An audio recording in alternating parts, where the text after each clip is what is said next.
গল্প আধার ভিড়ে সন্ধ্যা তারা। লেখিকা মালিহা খান।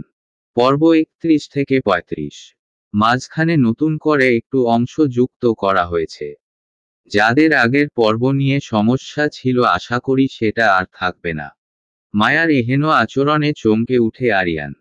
মনটা ধক করে উঠে। মায়া এমন করলে সে কিভাবে নিজেকে নিয়ন্ত্রণ করবে? মায়া তার উপর সম্পূর্ণ ভর দিয়ে হেলে পড়েছে। আরিয়ান মনে মনে হাসে। মেয়েটা ঠোঁটে চুমু খাচ্ছে নাকি শুধু ঠোঁট ঠেকিয়ে রেখেছে বুঝতে পারছে না। এই প্রথম নিজে থেকে তার এতটা কাছে এসেছে মায়া, সে ফিরিয়ে দিবে কি করে? আরিয়ান মায়ার এক হাত তার ঘাড় থেকে সরিয়ে মাথার পিছের দিকের চুলে রাখে।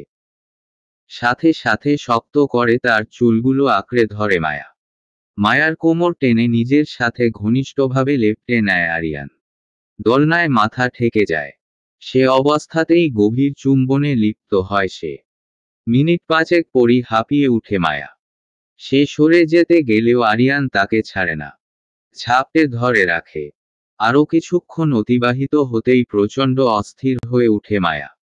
মুখ দিয়ে জাতীয় শব্দ করতেই তার ঠোঁট ছেড়ে দেয় আরিয়ান। আরিয়ানের কাঁধে কপাল ঠেকিয়ে জোরে জোরে শ্বাস নেয় মায়া। আরিয়ান তার চুলের ভাঁজে হাত বুলিয়ে দিয়ে বলে, পানি খাবে? বেশি খারাপ লাগছে। মায়া ওর দেয় না।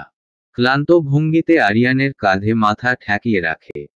আরিয়ান দুষ্টু কণ্ঠে বলে, এটুকুতেই ক্লান্ত হয়ে গেলে? আবার বলছো তোমার আরো আদর চাই। কিছুটা থামে আরিয়ান। তারপর সিরিয়াস হয়ে আবার বলতে শুরু করে, মায়া, তোমার বয়স কম, অ্যাট এনি চান্স তুমি যদি কনসিভ করে ফেলো তুমি জানো সেটা কতটা রিস্কি হবে তোমার জন্য। তোমার বয়স 20 গড়িয়ে 21-এ পড়বে মাত্র। আই নো, এই বয়সেও মেয়েরা কনসিভ করে। বাট তুমি নিজের দিকে তাকিয়ে দেখো, আমি 100% শিওর যে তোমার ওজন আন্ডারওয়েট। আমি ডক্টর না, তবুও এতটুকু জানি যে তোমার প্রেগন্যান্সিতে অনেক কমপ্লিকেশন থাকবে। এখন কত শত মেয়েরা মারা যাচ্ছে অল্প বয়সে বাচ্চা জন্ম দিতে গিয়ে। So I can't take that risk. আমি তোমাকে হারাতে পারবো না মায়াবতী। মায়া মনোযোগ দিয়ে আরিয়ানের কথাগুলো শুনছিল। সবটা শোনার পর মনটা যার পর নাই খারাপ হয়ে এলো তার। আরিয়ানের প্রত্যেকটা কথা যুক্তিপূর্ণ। তবে আরিয়ান যে এতদূর পর্যন্ত ভেবে ফেলেছে এটা ভেবে ভালোও লাগলো। তবুও মন খারাপের আভাস তার কণ্ঠেও ছেয়ে যায়। আরিয়ানের গলায় মুখ লুকিয়ে বিষণ্ণ কণ্ঠে সে বলে, আমার কিছু হবে না। আপনি আছেন তো। তুমি বুঝতে পারছো না মায়া। আমি বুঝতে চাচ্ছি না। আচ্ছা, আপনার কি আমাকে আদর করতে ইচ্ছে হয় না? মায়া এবার ছলছল নয়নে কাদো কাদো চেহারা নিয়ে তার দিকে তাকায়। আরিয়ান দীর্ঘ শ্বাস ছাড়ে। কাকে এতক্ষণ ধরে বুঝালো সে? মেয়েটা মনে হয় নিজের মধ্য নেই আজ। এমনি মায়াকে এই রূপে দেখে ক্ষণে ক্ষণে শ্বাস আটকে আসছে। বহু কষ্টে নিজেকে ধরে রেখেছে তার উপর মায়ার এই আবদার। কিছুক্ষণ ভাবে আরিয়ান। মায়া এখনো তার দিকে ওরের আশায় চেয়ে আছে। আরিয়ান গম্ভীর কণ্ঠে বলে, আমাদের ইসলামিক নীতিতে বিয়ে হয়নি মায়া। কাবিননামায় সাইন করে রেজিস্ট্রি হয়েছে। তুমি বলো এটা কি উচিত হবে? মায়া দুবার পিটপিট করে চোখের পলক ফেলে। ব্যাপারটা বুঝে আসতেই ঠোঁটের কোণে মৃদু হাসির রেখা টেনে সে চট করে বলে, তাহলে চলেন, এখন বিয়ে করে ফেলি। আরিয়ান নির্বিকার দৃষ্টিতে তাকায়। পকেট থেকে ফোন বের করে সময় দেখে বলে, রাত বাজে 12টা 10। এখন বিয়ে করবে তুমি? হ্যাঁ, তো। আরিয়ান ছোট্ট একটা শ্বাস ফেলে মায়াকে কোল থেকে সরিয়ে উঠে দাঁড়ায়। এই মেয়েকে আর বুঝিয়ে লাভ নেই। মায়ার উপর সে রাগও দেখাতে পারে না। তাই আর কোন উপায় নেই একে সামাল দেয়ার। কিন্তু এই রাতের বেলা কাজী পাওয়াটাই ঝামেলা। মাথায় একরাশ চিন্তা নিয়েই আরিয়ান মায়ার হাত ধরে রুমে এনে বিছানায় বসিয়ে দিয়ে বলে, একটু বসো, আমি আসছি। মায়া মাথা দুলিয়ে সায় দিতেই আরিয়ান বেরিয়ে যায়। প্রায় আধা ঘন্টা বাদে ফিরে আসে। সাথে তন্ময়, ইতি, কাজী, আর আরেকটা লোক, সে হয়তো কাজীর সাথে এসেছে। কাজীর চোখ ঘুমে ঢুলুঢুলু অবস্থা। বোঝাই যাচ্ছে গভীর ঘুম থেকে তুলে নিয়ে আসা হয়েছে তাকে। মায়া ঠোঁট চেপে হাসে। আরিয়ান ক্লান্ত ভঙ্গিতে তাকায় মায়ার হাসি দেখে। তাকে এত হয়রানি করিয়ে মেয়েটা এখন হাসছে।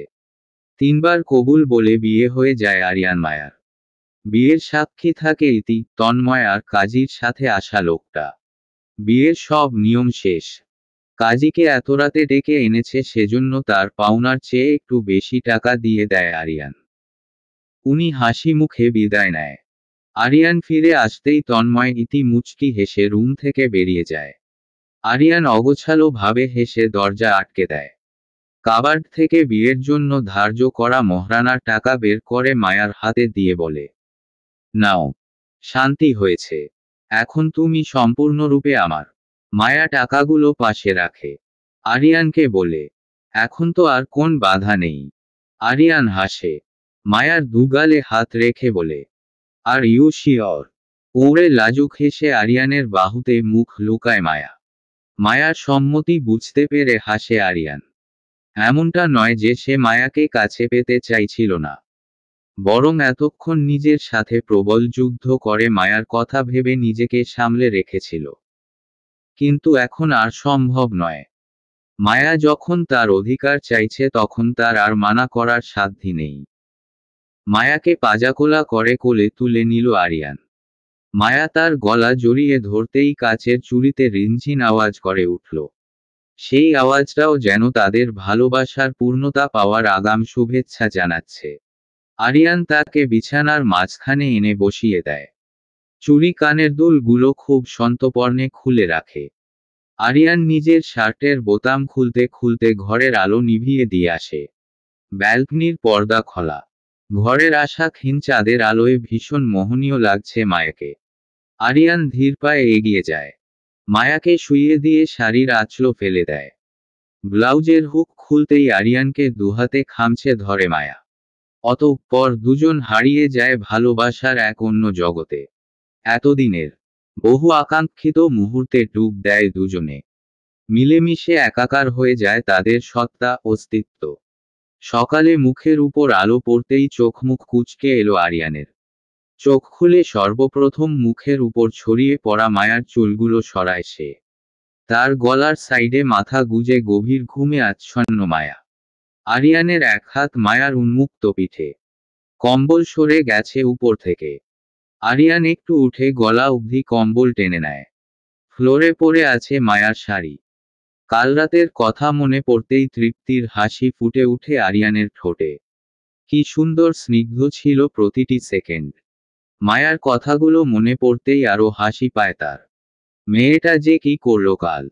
আরিয়ান কখনোই ভাবেনি মায়া নিজ থেকে তাকে এসব বলবে।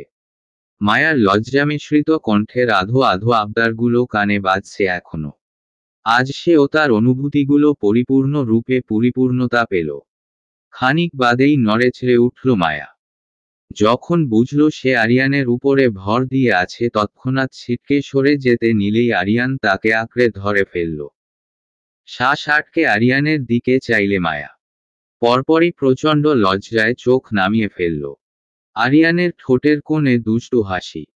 হঠাৎ উল্টে গিয়ে মায়াকে নিচে নিয়ে তার উপরে ঝুঁকে পড়ল সে। মায়া সিটিয়ে গেল। বুক পর্যন্ত কম্বল টেনে শক্ত হাতে ধরে রাখল। আরিয়ান তার অপর পাশে এক হাত রাখল। মূলত মায়া যাতে উঠে যেতে না পারে সে ব্যবস্থাই করল। এক আঙ্গুল দিয়ে মায়ার কপাল থেকে গালে স্লাইড করতে করতে বলল, কি হয়েছিল আপনার কাল রাতে? এতটা ডেসপারেট হয়ে গিয়েছিলেন কেন? মায়া বেশ বুঝতে পারছে আরিয়ান ইচ্ছা করে তাকে লজ্জায় ফেলছে। ঠোঁট কামড়ে অন্যদিকে তাকিয়ে থাকে সে। কাল রাতের নিজের বলা কথাগুলো মনে করলে তার নিজেরই লজ্জা লাগছে আরিয়ানকে আর কি বলবে। আরিয়ান আবার বলে, নিজের ভয়ঙ্কর সুন্দর রূপ দিয়ে তো ভালোই ঘায়েল করলেন আমাকে। এখন লজ্জা মাখা চাহনি দিয়ে কি পুরোপুরি শেষ করে দিবেন? ধাত, সরেন তো। কেন কেন এখন লজ্জা লাগছে তাই না? কাল তো খুব আদর আদর করছিলেন। মায়া আরিয়ানের বুকে মৃদু ধাক্কা দিয়ে বলে, সরেন না। শুধু শুধু লজ্জা দিচ্ছেন কেন? আরিয়ান মুখ নামিয়ে তার গালে চুমু খায়। উপর থেকে সরে গিয়ে বলে, যাও শাওয়ার নিয়ে আসো। মায়া দ্রুত ফ্লোর থেকে শাড়ি উঠিয়ে গায়ে পেঁচিয়ে নিল। আরিয়ান পাশে থেকে ফোন হাতে নিয়ে কিছু একটা করছে। ততক্ষণে মায়া নিজের জামাকাপড় নিয়ে ওয়াশরুমে চলে গিয়েছে। বেশ কিছুক্ষণ পর বেরিয়ে এলো মায়া। তার পরনে হালকা গোলাপি রঙের থ্রি পিস। গোসলের পর স্নিগ্ধতা যেন আরো বেড়ে গেছে। আরিয়ান তখন শরীরে টাওয়াল পেঁচিয়ে বিছানার চাদর চেঞ্জ করছে। তার মাঝেই ধপ করে বিছানায় বসে পড়ল মায়া। আরিয়ানকে কাজ তখন শেষ। পুরাতন চাদরটা লন্ড্রি বিনে রেখে দিয়ে সে এগিয়ে গিয়ে মায়ার কাঁধে হাত রেখে বলল, শরীর খারাপ লাগছে। মায়া দু চোখ বন্ধ করে রেখেছে। মাথা ব্যথা করছে, ফুরবল ফুরবল লাগছে তার। আরিয়ানকে বলতেই সে একটু পানি খাইয়ে দিয়ে বালিশে শুইয়ে দিল মায়াকে। চুল আগে থেকেই মুছে বেরিয়েছে, তাই চুল মোছার ঝামেলা নেই। আরিয়ান তার শরীরে কম্বল টেনে দিয়ে বলল, চোখ বন্ধ করে শুয়ে থাকো, আমি শাওয়ার নিয়ে এসে কিছু খাইয়ে দিচ্ছি তোমাকে। বলেছিলাম জেদ করো না। আমার কথা তো শুনলে না। এখন শরীর খারাপ করলো না। মায়া গোমরা মুখে আরিয়ানের দিকে তাকাতেই সে বলে, চুপ করে শুয়ে থাকো। আমি এলে তারপর উঠবে। আরিয়ান শাওয়ার নিতে চলে যায়। বিছানায় চুপটি করে শুয়ে থাকে মায়া। বাস্তবিকই তার প্রচণ্ড ফুরবল লাগছে। তবে অন্যরকম একটা ভালো লাগছে। কেমন যেন লজ্জা লজ্জা একটা মিশ্র অনুভূতি। শাওয়ার থেকে বেরিয়ে এসেছে আরিয়ান। মায়া উপুর হয়ে বিছানায় শুয়ে আছে। মাথাটা কাত করে বালিশে রাখা। আরিয়ান কাছে যে তার মুখের উপরের চুলগুলো সরিয়ে দেয়। মায়া অলস ভঙ্গিতে একটু তাকিয়ে আবারও চোখ বন্ধ করে। মায়ার এমন দুর্বলতা দেখে আরিয়ান ভ্রু কুঁচকে সন্দিহান কণ্ঠে বলে, তুমি রাতে ডিনার করেছিলে? না। আরিয়ান সঙ্গে সঙ্গে তেড়ে উঠে। এজন্যই তো এই মেয়ের এত ফুরবল লাগছে। রাতে খায়নি। তাকে একবার বলেওনি পর্যন্ত। সে মৃদু ধমকের স্বরে বলে, এই উঠো তো তুমি। রাতে খাওনি আর এখন বলছো? জলদি উঠো। বলে মায়াকে দুহাতে জড়িয়ে উঠিয়ে বসালো আরিয়ান। খাটের সাথে হেলান দিয়ে বসিয়ে দিতেই মায়া পিটপিট করে তাকিয়ে ঠোঁট উল্টিয়ে বলে, বকছেন কেন? আরিয়ান ওর দেয় না। চোখ মুখ শক্ত করে মায়ার কপালে গালে হাত দিয়ে দেখে জ্বর আসছে কিনা। তাপমাত্রা স্বাভাবিক দেখে উঠে দাঁড়ায় আরিয়ান। হনহন করে বাইরে বেরিয়ে যায়। মায়া চোখ মুখ কুঁচকে চেয়ে থাকে। কাল রাতে তো আরিয়ানের জন্য অপেক্ষা করতে করতেই সে ঘুমিয়ে পড়েছিল। তারপর আর খাওয়ার কথা মনে ছিল না। হাতে 2 প্লেট খাবার নিয়ে ভেতরে ঢুকে আরিয়ান। এক হাতে ব্রেকফাস্টে আরেক প্লেট ভর্তি ফল। তার পিছে পিছে ঢুকে ইতি। তার হাতে ফলের জুস।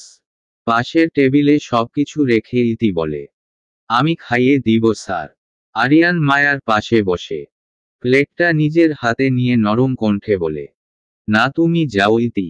আমি খাইয়ে দিচ্ছি। সমস্যা নেই। ইতি মায়ার দিকে তাকিয়ে মুচকি হাসে। অতঃপর মাথা নাড়িয়ে বেরিয়ে যায়। আরিয়ান আবারও চোখ মুখ শক্ত করে ফেলে।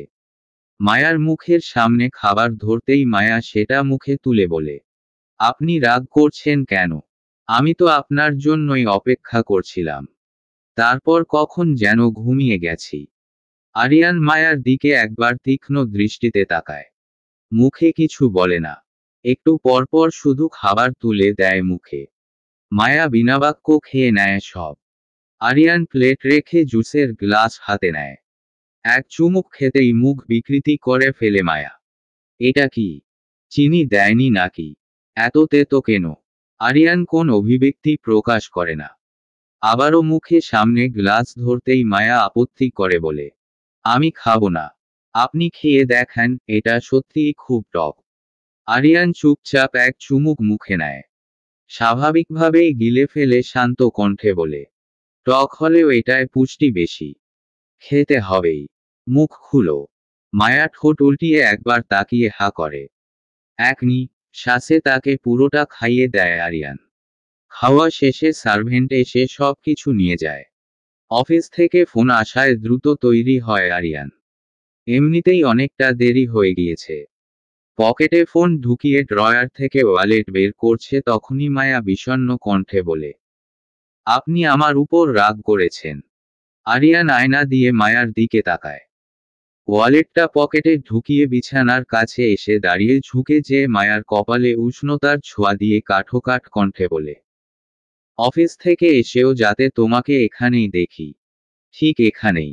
সারা বাড়িতে টইটি করে ঘুরবা না। শরীর এমনই অসুস্থ, তাই রুমেই থাকবা। আমি ইতিকে বলে যাচ্ছি, ও তোমার সাথে থাকবে এখানে। আজ তাড়াতাড়ি ফিরবো আমি। মায়া মনে মনে হাসে।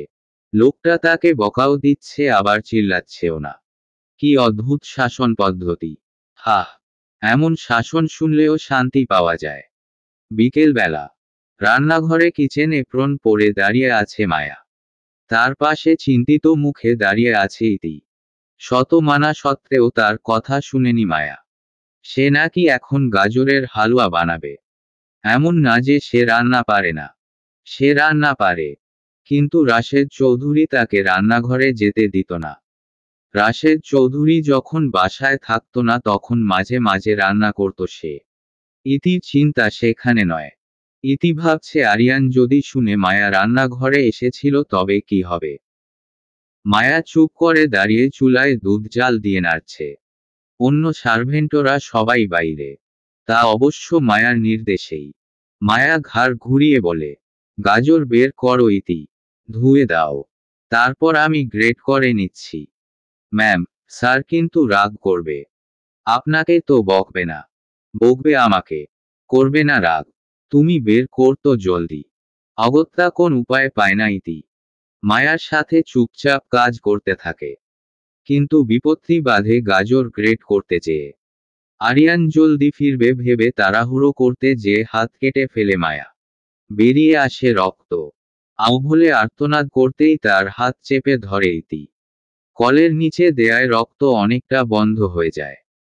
চুলার আঁচ কমিয়ে দিয়ে মায়ার হাতে ব্যান্ডেজ করে দেয় ইতি। মায়ার ব্লাড ফোবিয়া এত বেশি যে অতটুকু রক্ত দেখেই ঘাম ছুটে গেছে। আপনার আর কিছু করা লাগবে না। আপনি ঘরে যান। আমি বানিয়ে আনছি। এই একদম না। আমিই করছি। বেশিক্ষণ লাগবে না। মায়ার জেদের কাছে হেরে যায় ইতি। হালুয়া বানিয়ে বাটিতে ঢালতেই আরিয়ানের জুতার শব্দ শোনা যায়।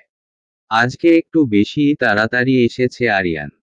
মায়া বাটিতে চামচ নিতেই আরিয়ানের গলার শব্দ শোনা যায়। মায়াকে ডাকছে সে। বাটি হাতে রান্নাঘর থেকে বেরিয়ে যায় মায়া। দ্রুত উপরে উঠতেই আরিয়ানের মুখোমুখি হয় সে। আরিয়ান হন্তদন্ত কণ্ঠে বলে, কই ছিলা? তোমাকে না রুমে থাকতে বলেছিলাম। মায়া আরিয়ানের হাত ধরে রুমে আসে। আরিয়ানকে বিছানায় বসিয়ে দিয়ে এক চামচ হালুয়া মুখে সামনে ধরে উৎসুক কণ্ঠে বলে, এটা খেয়ে বলেন কেমন হয়েছে। আরিয়ান মায়ার হাতের বাটিটা খেয়াল করেছে আগেই। ভেবেছিল মায়া হয়তো খাচ্ছে ওটা। তাই কিছু বলেনি। কি এটা? তুমি খাচ্ছিলে খাও। আমি খাবো না। তার আগে বলো তুমি রুমের বাইরে কেন গিয়েছিলে? মায়া আরিয়ানের প্রশ্ন এড়িয়ে যায়। বলে, এটা গাজরের হালুয়া। আমি বানিয়েছি আপনার জন্য। আপনার জন্য কথাটা শুনতাই সমস্ত রাগ নেমে যায় আরিয়ানের। প্রচণ্ড ভালো লাগে। এই ছোট্ট দুটা শব্দ যে কাউকে এতটা প্রশান্তি দিতে পারে মায়া না থাকলে বুঝতো না আরিয়ান। মায়া তার মুখের সামনে এখনো খাবার ধরে রেখেছে। আরিয়ান খাবারটা মুখে নেয়। তার পরপরই মায়াকে টেনে কোলের উপর বসায়। মায়া মুচকি হেসে বলে, ভালো হয়েছে। আরিয়ান মৃদু হেসে তার কপালে কপাল ঠেকিয়ে বলে, তুমি এমন কেন মায়াবতী? তোমার উপর রাগ করে থাকা যায় না কেন? কারণটা বলতো। কি আছে তোমার মধ্য? মায়া মুদিত নয়নে চেয়ে চোখ নামিয়ে ফেলে। আরিয়ানের হঠাৎ মায়ার হাতের দিকে নজর পড়তেই চোখ বড় বড় করে সে অস্থিরভাবে বলে, মায়া, তোমার হাত কেটেছে। মায়া ঠোঁট এলিয়ে ভাবলেশহীনভাবে হাসে। আমতা আমতা করে বলে, আসলে একটুখানি কেটেছে। বেশি না। আরিয়ান তার দিকে রাগী দৃষ্টি নিক্ষেপ করে হাত থেকে বাটিটা নিয়ে পাশে রাখে। আলতো স্পর্শে মায়ার হাত ধরতেই আউভলে আর্তনাদ করে উঠে মায়া। আরিয়ান শীতল কণ্ঠে বলে, একটুখানি কেটেছে তাই না? মায়া মুখ লটকালো। যার রাগ ভাঙানোর জন্য এত কষ্ট করে রান্না করলো সেই নাকি আবারও তার উপর রাগ করছে। মায়ার কোমর পেঁচিয়ে ধরে এক পায়ের উরুর উপর বসিয়ে রেখেছে আরিয়ান। তাই স্বাভাবিকভাবেই আরিয়ানের থেকে একটু উঁচু হয়ে আছে সে। মায়া একটু কাঁধ করে আরিয়ানের কাঁধের উপর মাথা রাখে। কণ্ঠে সিক্ততা নিয়ে বলে, আপনি আমার উপর রাগ করছেন কেন? আপনি রাগ করলে আমার মন খারাপ লাগে। মায়ার সিক্ত কণ্ঠে কিছুটা শিথিল হয় আরিয়ান। তবুও স্বরে গাম্ভীর্য টেনে বলে, রাগ করার মতো কাজ করো কেন? ভুলবশত কেটে গেছে। আমি তো ইচ্ছা করে করিনি। তাড়াহুড়ো করতে গিয়ে হঠাৎই কেটে গেল। তাড়াহুড়ো করেছো কেন? কারণ আপনি বলে গিয়েছিলেন তাড়াতাড়ি ফিরবেন। আমি তো আপনার রাগ ভাঙানোর জন্য রাঁধতে গিয়েছিলাম, কিন্তু দেখেন উল্টা আপনি আরো রাগ করে বসলেন। আরিয়ান দীর্ঘ শ্বাস ছাড়ে।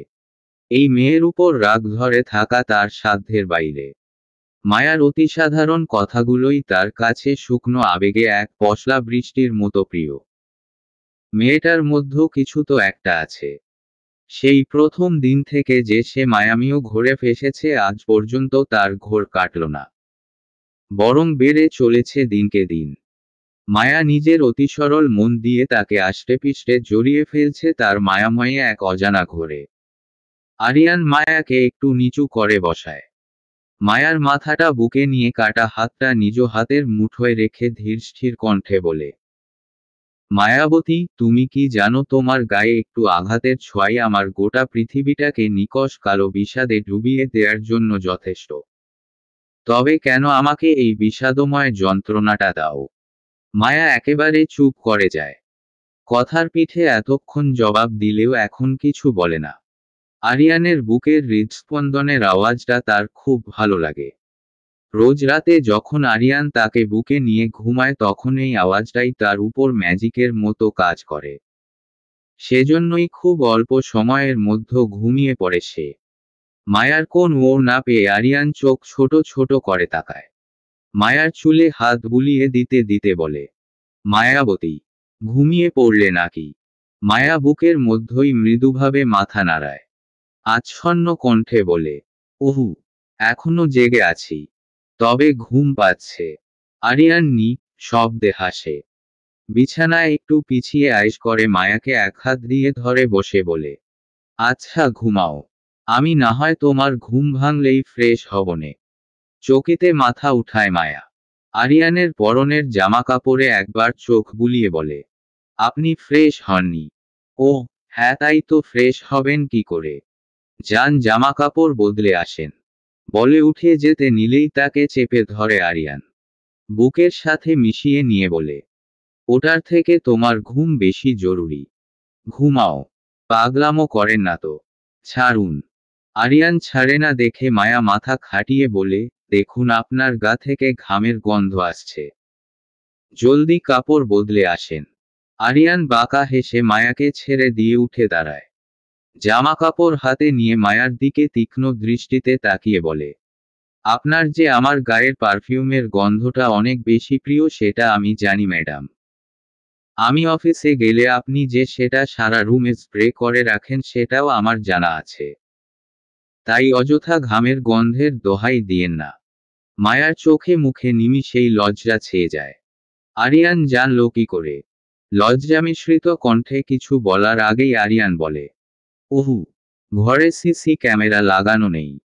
পারফিউমের বোতল প্রতি সপ্তাহেই খালি হয়ে যায়। একই ব্র্যান্ডের পারফিউম কিনতে কিনতে আমি ক্লান্ত মায়াবতী। বলেই ওয়াশরুমে ঢুকে যায় আরিয়ান। মায়া লজ্জামাখা নয়নে চেয়ে থাকে। ইস, আরিয়ান না জানি কি ভাবছে। উফ, এত লজ্জা সে কই রাখবে? পারফিউমের মতো ছিটিয়ে দিবে নাকি সারা ঘরে? হালুয়ার বাটি সম্পূর্ণ খেয়ে শেষ করেছে আরিয়ান।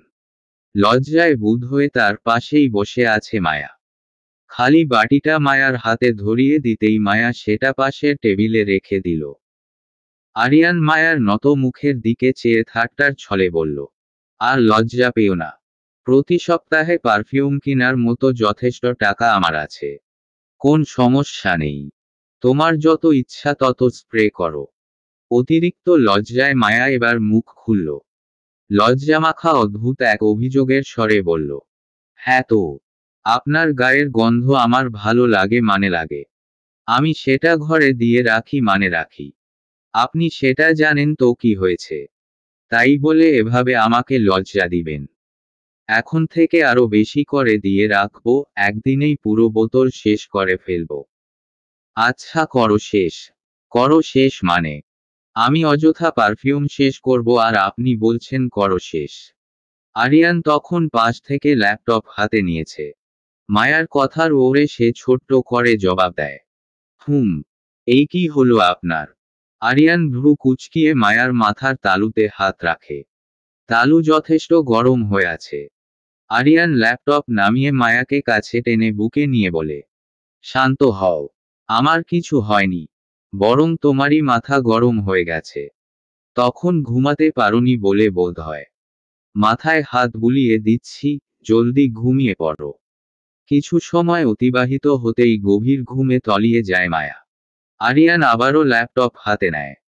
মায়ার ঘুমন্ত মুখের দিকে তাকিয়ে বিড়বিড় করে বলে, তোমার লজ্জামাখা চেহারার মুগ্ধতায় আমি বারবার আটকে যাই মায়াবতী। সেজন্যই তো সময় অসময়ে তোমাকে লজ্জায় ফেলি। কিরকম স্বার্থপর আমি দেখেছ। নিজে মুগ্ধ হওয়ার জন্য তোমাকে লজ্জা দেই। এমনিভাবেই স্রোতের ন্যায় গড়িয়ে যেতে থাকে সময়। আরিয়ান মায়ার খুনসুটিতে কেটে যেতে থাকে দিনের পর দিন। সময় গড়ালেও তারা দুজন আটকে থাকে তাদের মধ্যেকার ভালবাসায়। আরিয়ান আবিষ্ট থাকে তার মায়াময় দুনিয়ায়। আর মায়া আরিয়ানের ভালোবাসার দুনিয়ায় তার মায়াবতী হয়। ক্যালেন্ডারের পাতা উল্টে কেটে গেছে কয়েকটি মাস। চৈত্র মাসের মাঝামাঝি সময় তখন। গরম পড়েছে বেশ। প্রখর সূর্যতাপের মধ্যেও গাড়ির জানালা খুলে রেখেছে মায়া। মুখের উপর আছড়ে পড়ছে তপ্ত রৌদ্ররশ্মিগুলো। তাপের চোটে লাল হয়ে আছে চেহারা। চোখগুলো খানিকটা কুঁচকানো তার। রাস্তার জ্যামে গাড়ি থেমে আছে ঘণ্টাখানেক যাবৎ। গাড়ির স্টিয়ারিংয়ে হাত রেখে সিটে মাথা এলিয়ে রেখেছে আরিয়ান। রৌদ্রের মতো মায়ার মেজাজেও আজকে খুব তেজি ভাব। সকাল থেকেই কেমন যেন খিটখিট করছে সে। আরিয়ানের ধারণা মায়ার মুড সুইং হলেও হতে পারে। তাই সেও বেশি কিছু বলেনি। মায়াকে নিয়ে বেরিয়েছে দুপুর 1টার দিকে। এখন ঘড়ির কাঁটা গড়িয়ে 2টা 40। এতক্ষণেও শপিং মলে পৌঁছাতে পারেনি তারা। আগামী শুক্রবার তন্ময়ের বিয়ে। সপ্তাহখানেক আগে ইতিকে বিয়ে করার প্রস্তাবটা পেশ করে তন্ময়। মানা করার কোনো কারণ নেই বিধায় সবার সম্মতিতেই বিয়েটা পাকা হয়ে গেছে ওদের। তাদের বিয়েটা হুট করে হলেও সবার বিয়ে তো আর হুট করে হয় না। আয়োজন করেই হয়। সেজন্যই কিছু কেনাকাটা করতে বেরিয়েছে। বেরোনোর খানিক পর থেকেই রোদের মধ্য জানলো খুলে রেখেছে মায়া। ওর নাকি রৌদ্রবিলাস করতে ইচ্ছে হচ্ছে। Like seriously. রৌদ্রবিলাসও কারো করতে মনে চায়। আরিয়ান ভেবে পায় না। মায়ার চিবুকের কাছে ঘাম হচ্ছে। আরিয়ানের নিজেরও শার্ট ভিজে গেছে। মায়া স্থির দৃষ্টিতে বাইরের দিকে তাকিয়ে আছে। গরম সইতে পেরে আরিয়ান ক্লান্ত ভঙ্গিতে বলে, মায়া জানলাটা লাগিয়ে দাও। এসি ছাড়ি। গরম লাগছে তো। মায়া জ্বলন্ত দৃষ্টি নিক্ষেপ করে ক্ষিপ্ত কণ্ঠে ঠোঁট চেপে বলে, হ্যাঁ, আপনার তো গরম লাগবেই। আপনি তো অনেক হট। মেয়েরা তো আপনাকে হট হট বলে মুখে ফেনা তুলে ফেলে। আপনার গরম লাগবে না তো কি আমার গরম লাগবে? এবার বিষয়টা ধরতে পারে আরিয়ান। এতক্ষণ যাবৎ রোদে পুড়ে ছাই হওয়ার পরও মায়ার জানালা খুলে রাখার কারণটা চট করে ধরে ফেলে সে। দাঁড়ি। কিছু সময় আগের কথা। অনেকক্ষণ যাবৎ জ্যামে আটকে ছিল গাড়ি। প্রথম প্রথম জানালা খোলা থাকায় বাতাস ঢুকলেও তখন আর বাতাসের ছিটে ফোঁটাও ছিল না। একটু স্বস্তির শ্বাস নেয়ার জন্য আরিয়ান জেওনা মুখের মাস্ক খুলেছে। ঠিকও তখনই কোথা থেকে যেন দুজন মেয়ে দৌড়ে তার জানলার সামনে এসে দাঁড়ায়। তাদের মধ্যে একজন অতি খুশিতে উত্তেজিত হয়ে উচ্ছ্বসিত কণ্ঠে বলে, মিস্টার আরিয়ান, আমার তো বিশ্বাসই হচ্ছে না আপনাকে সামনাসামনি দেখছি। Can I take a selfie with you? Aryan একটু ডিস্টার্ব বোধ করলেও মুখে সেটা প্রকাশ করে না। ঠোঁটে সৌজন্যমূলক হাসি ফুটিয়ে বলে, ইয়াহ শিওর। মেয়েটা দ্রুত ফোন বের করে। চট করে একটা সেলফি তুলে বলে, উফ, you are too much hot. I have a big crush on you. Aryan এবারও কোন অভিব্যক্তি দেখায় না। আর চোখে একবার মায়ার দিকে তাকিয়ে দেখে সে বিস্মিত নয়নে এদিকে তাকিয়ে রয়েছে। ততক্ষণে মেয়েটা আরো কিছু বকবক করে যাচ্ছিল, সে শুনতে পায়নি। জ্যাম তখন একটু ছেড়েছে। আরিয়ান গাড়ি স্টার্ট দিতে উদ্যত হয়। মুখ ঘুরিয়ে যখন মেয়েটার দিকে তাকায় তখনও সে বকবক করছে।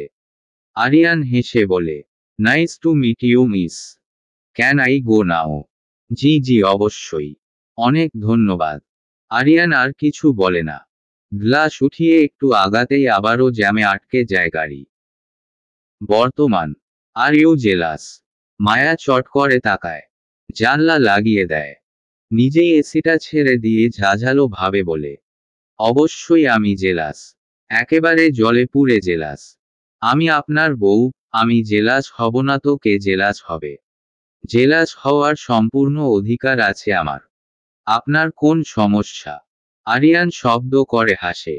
হাসতে হাসতেই মায়ার গাল টেনে বলে, ইউ আর টু কিউট মায়া। মায়া এক হাতে গাল ঘষে বলে, ধাত, ব্যথা পাইতো। শপিং মলের সামনে গাড়ি থামে। আরিয়ান নিজের মাস্ক পরে, চোখে সানগ্লাস পরে মায়ার সিটবেল্ট খুলে দেয়। নিজে নেমে মায়াকে হাত ধরে নামায়। মায়ার মাথায় ওড়নার আঁচল দিয়ে ঘোমটা টানা। মুখে মাস্ক পরার দরুন তাদের চেনার উপায় নেই। তারা দুজন বের হলে আরিয়ান সাথে কোন বডিগার্ড আনে না। কখনোই না। জুয়েলার্সের দোকানে ঢুকেছে তারা। দোকানের বাইরে যথেষ্ট সিকিউরিটি আর দোকানও ফাঁকা। তাই ভেতরে এসেই মাস্ক খুলে ফেলেছে তারা। একপাশে গহনা আবার আরেক পাশে ঘড়ির সেকশনও আছে।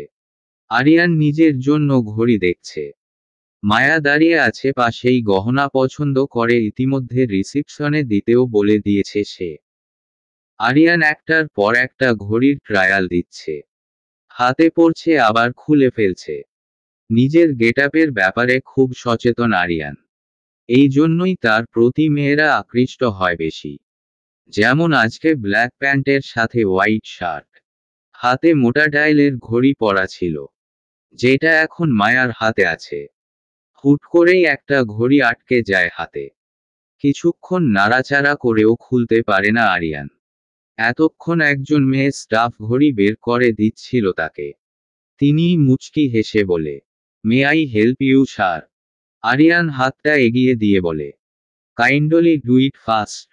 মেয়েটার হাতের ছোঁয়া আরিয়ানের হাতে লাগতেই আপন শক্তিতে জ্বলে উঠে মায়া। নিজের হাতের ঘড়িটা শব্দ করে কাচের উপর রাখে। আরিয়ানের হাতটা ঝাপটা মেরে নিজের হাতের মুঠেও নিয়ে ঘড়ি খোলার চেষ্টা করতে করতে শক্ত কণ্ঠে বলে, আপনাদের এখানে ছেলে স্টাফ রাখা উচিত। সামনের মেয়েটা একটু থমকায়। আমতা আমতা করে বলে, আসলে ম্যাম, একজন ছেলে স্টাফ আছে। ও আজকে ছুটিতে, তাই আমি ওর হয়ে কাজ করছি। মায়া ওর দেয় না। বিড়বিড় করে বলে, আজকেই যেতে হলো ছুটিতে। মেয়েটার কানে কথাটা না গেলেও আরিয়ানের কানে ঠিকই যায়। মেয়েটা আরো কিছু বলতে ছেলে সে চোখের ইশারায় মেয়েটাকে চুপ থাকতে বলে। আরিয়ানের ঘড়ি খুলে দিয়ে মায়া মেয়েটাকে বলে, নিন এটা প্যাক করে দেন। এটাই নিব। মেয়েটা প্রশ্নসূচক দৃষ্টিতে আরিয়ানের দিকে তাকাতেই আরিয়ান চোখ নামিয়ে সম্মতি দেয়। মেয়েটা মুচকি হেসে ঘড়িটা প্যাক করে। ভদ্রতার হাসি দিয়ে মায়ার সামনে একটা বক্স খুলে বলে, ম্যাম, এখানে ইউনিক ডিজাইনের পায়েল আছে।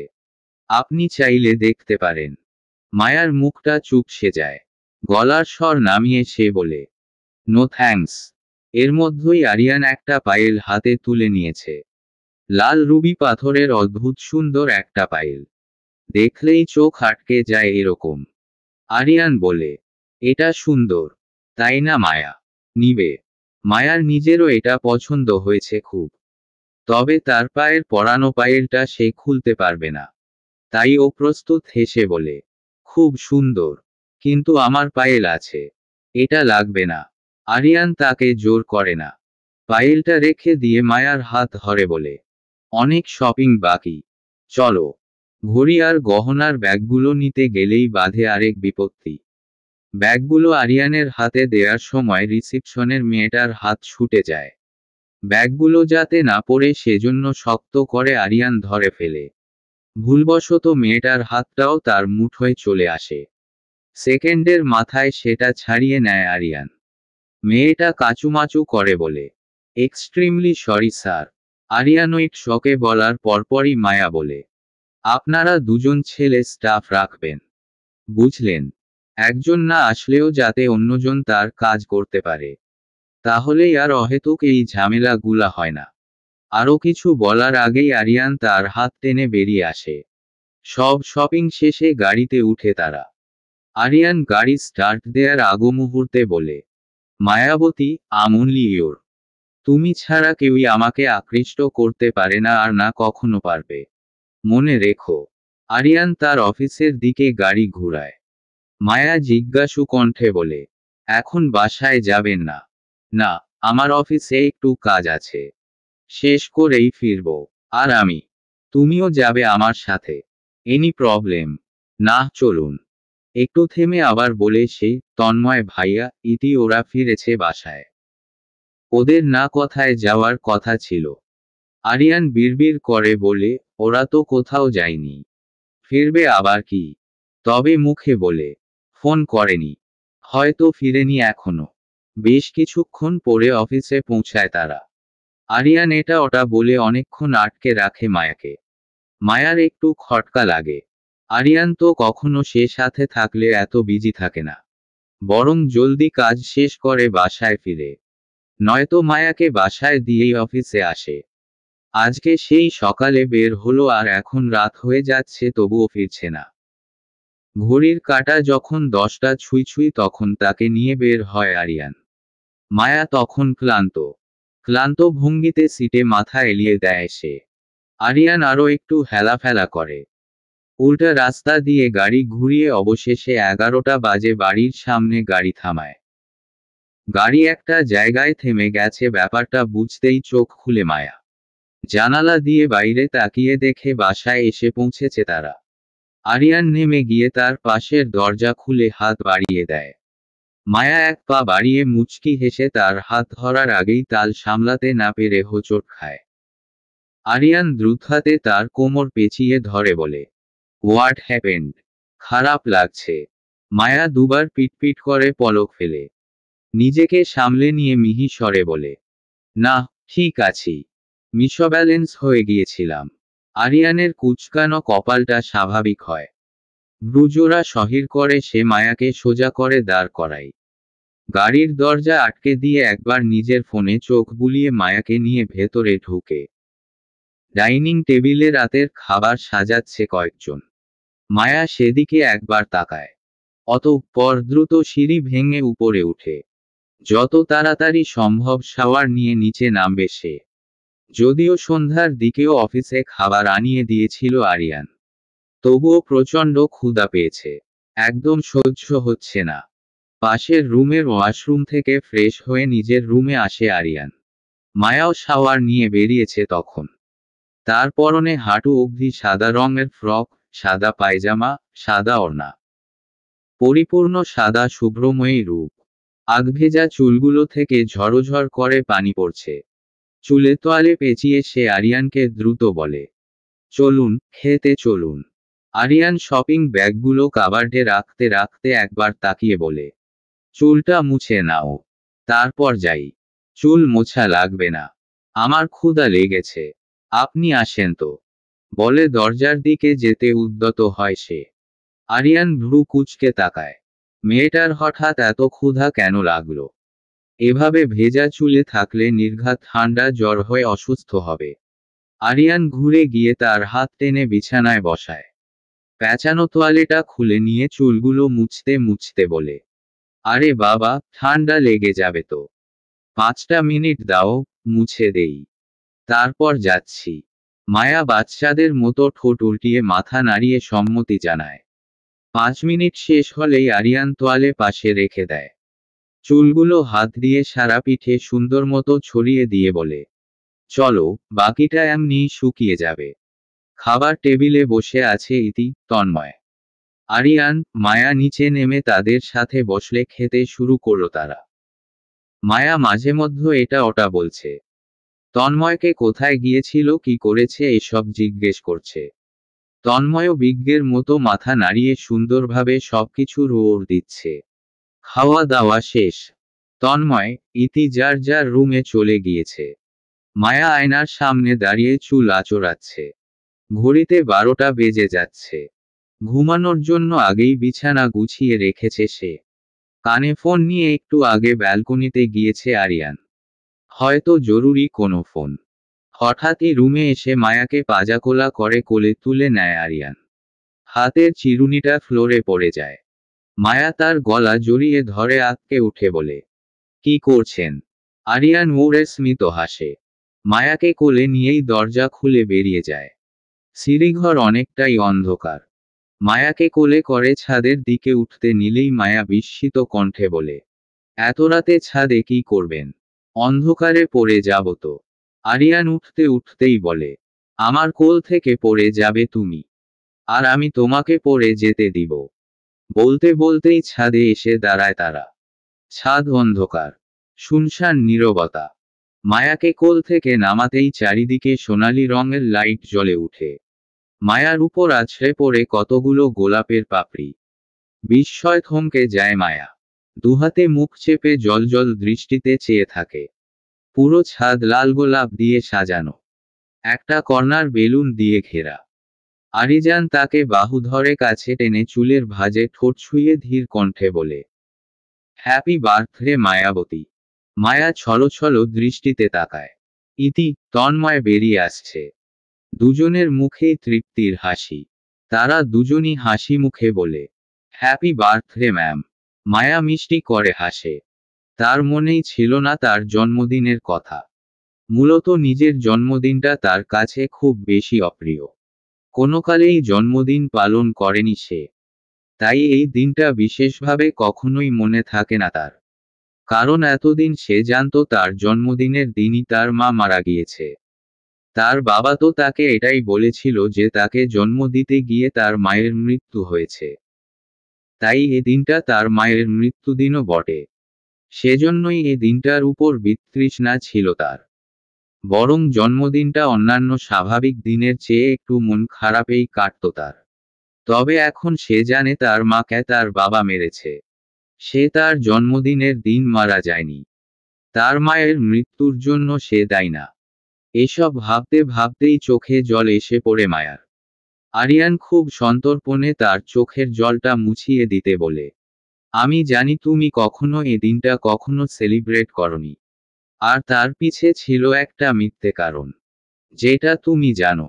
তাই এখন আর মন খারাপ করো না। 12টা বেজে গেছে। চলো কেক কাটি। মায়া নিজেই চোখ দুটো ভালো করে মুছে নেয়। হেসে বলে, আপনি এমন কেন? সব সময় মন ভালো করে দেন। বেলুন ঘেরা জায়গাটায় কেক কাটার টেবিল রাখা। টেবিলের চারপাশে বেলুন দেয়া। পিছে ফোলা ফোলা বেলুনে ইংলিশ অক্ষরে হ্যাপি বার্থডে মাজো লেখা। কেকের উপরেও একই লেখা। আরিয়ান তাকে কারো সামনে মায়াবতী ডাকে না। যখন তারা একান্তে থাকে তখনই মায়াবতী ডাকে। তাই হয়তো এখানে মায়াবতী লেখেনি। তার কণ্ঠ থেকে মায়াবতী ডাকটা একমাত্র মাই শুনেছে। মায়া কেক কাটে। সর্বপ্রথম আরিয়ানকে খাইয়ে দেয়। আরিয়ান তখন এক হাতে মায়ার এলো চুলগুলো কানের পিছে গুজে দিচ্ছিল। মায়ার মুখে উজ্জ্বল হাসি। সে অবস্থাতেই ছবি তুলে তন্ময়। ক্যামেরায় বন্দী হয়ে যায় একটা স্মৃতি। আশেপাশে সবকিছু লাল রং দিয়ে সাজানো। তার মাঝে সাদা জামা পরিহিত মায়াকে যেন একটা শুভ্রপরী লাগছে। ইতিকে খাইয়ে তন্ময়কে ডাকে মায়া। তন্ময়, ভাইয়া আসেন। ইতি, যাও তো, তুমি ছবি তুলে দাও। তন্ময় ইতস্তত কণ্ঠে বলে, না না ম্যাম, আমাকে খাইয়ে দেয়া লাগবে না। আরিয়ান ধমকে উঠে বলে, কেন? তুই কি পর খেয়েও? আয় জলদি। তন্ময় ইতির দিকে ক্যামেরা এগিয়ে দেয়। মায়া মুচকি হেসে এক টুকরো কেক তুলে দেয় তার মুখে। সবচেয়ে মজার ব্যাপার, জ্যাক আর জেনিও বসে আছে মায়ার পায়ের কাছে। আফটার অল তারাও পরিবারের একটা অংশ। কিন্তু তাদের কেক খাওয়ানো যাবে না। কেকের ক্রিমে পেট খারাপ করবে। নয়তো তাদেরও কেক দিত মায়া। আরিয়ান বারণ করায় আর দেয়নি। রাত প্রায় 1টা বাজে, নিচে নেমেছে তারা। মায়ার চোখে মুখে খুশি ঝিলিক দিচ্ছে। হাত ধুয়ে মাত্র বিছানায় বসেছে, তখনই আরিয়ান কাবার্ড থেকে কিছু বের করে নিয়ে আসে। তার সামনে এক হাঁটু গেড়ে বসে মায়ার পায়েল পরানো পাটা টেনে নিজের পায়ের উপর রাখতেই মায়া ভ্রু কুঁচকে বলে, কি হয়েছে? পায়ে তো কিছু হয়নি। আরিয়ান হাতের মুঠো থেকে সেই লাল রুবি পাথরের পায়েলটা বের করে বলে, তোমার জন্মদিনের উপহার। আমি জানি এটা তোমার খুব পছন্দ হয়েছিল। মায়া মুহূর্তেই চুপ হয়ে যায়। এতক্ষণের উজ্জ্বল চেহারাটা নিমিষেই কালো মেঘে ছেয়ে যায়। দৃষ্টি নিচের দিকে নামিয়ে কাতর কণ্ঠে সে বলে, আমার পায়েলটা খুলবেন না প্লিজ, ওটা বাবা দিয়েছিল। আরিয়ান ঠোঁট এলিয়ে হাসে। মায়ার পায়জামাটা একটু তুলে পায়েলটার দিকে তাকায়। সাথে পাথরের সুন্দর একটা পায়েল। যেদিন এটা মায়াকে পরিয়ে দিয়েছিল তখন থেকে আজ অবধি মায়াকে একবারের জন্য এটা খুলতে দেখেনি সে। এমনকি শাওয়ার শেষে মেয়েটা কাপড় দিয়ে রোজ পায়েলটা মুছে, যেন সেটা ভিজে না থাকে। পায়েলটা যে মায়ার জন্য খুব স্পেশাল সেটাও আরিয়ান জানে। রাশেদ চৌধুরী দিয়েছিল বলেই হয়তো এটাকে এত ভালোবাসে মায়া। দীর্ঘ শ্বাস ছাড়ে আরিয়ান। মায়ার কাতর চেহারার দিকে তাকিয়ে বলে, এটা আমি কখনোই খুলব না মায়াবতী। তোমার বাবার স্মৃতি তোমার থেকে নিয়ে নেয়ার অধিকার আমার নেই। আর থাকলেও আমি সেই অধিকার ফলাবো না। আমি জানি তোমার বাবাকে তুমি কতটা ভালোবাসো। শত হলেও তোমার বাবা। তোমার বাবার প্রতি তোমার ভালোবাসা নিয়ে আমার কোন অভিযোগ নেই। তাই এই পায়েলটা খোলার কোনো প্রশ্নই আসে না। আমি শুধু এই ভালোবাসাটার সাথেই তোমাকে আমার ভালোবাসাটাও পরিয়ে দিতে চাই। মেয়াই। মায়া ছলছল নয়নে তাকায়। মাথা নাড়িয়ে সম্মতি দিতেই আরিয়ান ওই পায়েলটার সাথেই লাল পায়েলটা পরিয়ে দেয়। সাদা পাথর আর লাল পাথরটা মিলে অদ্ভুত সুন্দর লাগে পাটা। আরিয়ান তার পাটা নামিয়ে উঠে গিয়ে মায়ার কপালে চুমু খেয়ে বলে, তুমি কি ভেবেছিলে তোমার বাবার কথা শুনলে আমি রাগ করব? মায়া উপর নিচে মাথা নাড়ায়। আরিয়ান বলে, তোমাকে কখনো শত্রুতার মাঝে টেনে এনেছি আমি? মায়া ছোট্ট করে জবাব দেয়, না। আরিয়ান হেসে বলে, আমাদের সম্পর্কটার মাঝে যাতে কখনো তোমার বাবা আর আমার সম্পর্কটা না আসে। তোমার সাথে আমার ব্যাপারটা একেবারেই ভিন্ন, সবকিছু থেকে আলাদা। বুঝেছো? হু। মায়া আর কিছু বলে না। আরিয়ান তার বাবার মৃত্যুর কারণ এটা সে কখনোই ভাবে না। সে মানে তার বাবা তার কৃতকর্মের শাস্তি পেয়েছে এবং সেটা আরিয়ানের দ্বারা। কিন্তু এসব কিছুর ঊর্ধ্বে তার ভালোবাসা। তার জীবনে সে দুজন মানুষকেই প্রচণ্ড ভালোবাসে, তারা হলো তার বাবা আর আরিয়ান। কোন কারণে কখনোই এদের ঘৃণা করেনি সে, আর না কখনো করবে। গভীর রাত। ঘুম ভেঙে যায় মায়ার। আরিয়ান তাকে বুকে ঝাপটে নিয়ে গভীর ঘুমে আচ্ছন্ন। মায়া জড়ানো কণ্ঠেই তাকে ডাকে, একটু উঠবেন? মায়ার প্রথম ডাকেই ঘুম ভেঙে যায় আরিয়ানের। মায়ার মাথায় হাত বুলিয়ে ভ্রু কুঁচকে সে বলে, কি হয়েছে? খারাপ স্বপ্ন দেখেছ? উহু। তবে ঘুম ভেঙেছে কেন? মায়া এবার আরিয়ানের হাত সরিয়ে উঠে বসে। ঘাড় ঘুরিয়ে আরিয়ানের দিকে চেয়ে বলে, আমার খুব ক্ষুধা লেগেছে।